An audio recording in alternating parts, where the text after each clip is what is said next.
I'm going to call Dennis O'Rourke.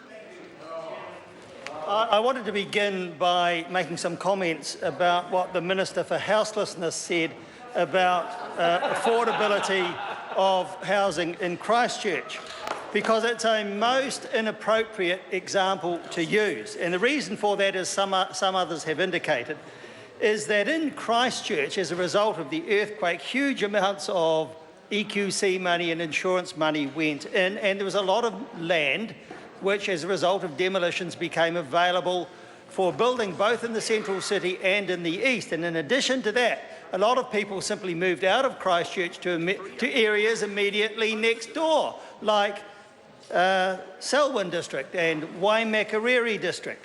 So the issue in Christchurch was not that it was so much a land supply problem, it was actually just much more that it was a house supply problem, because land was and always was and still is available.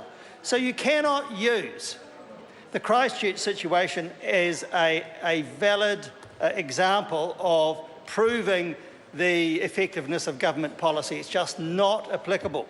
And what is applicable and what is core to this issue is affordability. And that cannot, and I challenge the Minister on this, it cannot just be solved by supply of land. There is a lot more to it than that.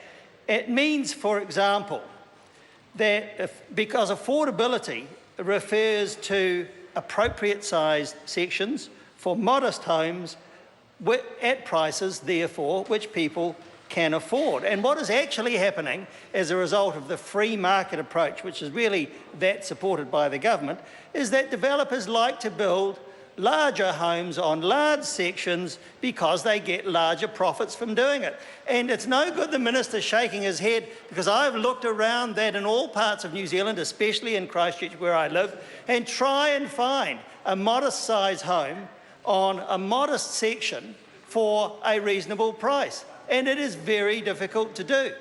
What is available in plenty is large, expensive homes on large sections. So the market doesn't really supply, as a result of just opening up supply, doesn't really solve the affordability problem. Affordability also refers to access to terms of purchase which people can handle. And that's the thrust of New Zealand First policy, which divides the purchasing of a section, which would assist them to do, with the building of a house. And if the security for the section is at second priority, people can still go out, therefore, and get a loan for a house on first mortgage and build their own home. That's the approach we want to take.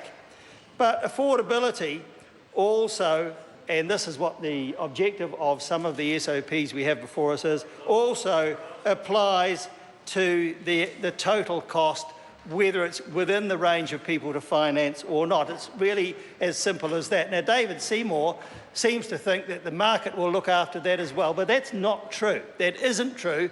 There are so many people in this country who will never be able to finance their own home under current conditions, and it's not just a supply issue, it is beyond that an affordability issue.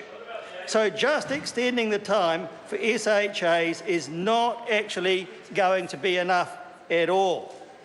And so I would like to ask the Minister, why has the government not done more than just extend the period for SHAs in this legislation, when there are so many other things it could do, not just to assist supply, but to assist the problem of affordability? For that reason, Mr. Chairman, New Zealand First will support SOP 210, because we'd support anything that would assist that issue, although we do think that our policy is better than that set out in SOP 210. Nevertheless, it's doing something positive, so we'll support it. Now, the government obviously has no better ideas. It's just going to vote against that but not put anything in its place, and that's unsatisfactory. Now, David Seymour seems to think that the market is going to be enough, and the market will look after everything. Just give them a free hand and away they will go. That is no way to address affordability. It will be a failure, as the government's policy and proposals are. So I call Merriman Davidson. Thank you,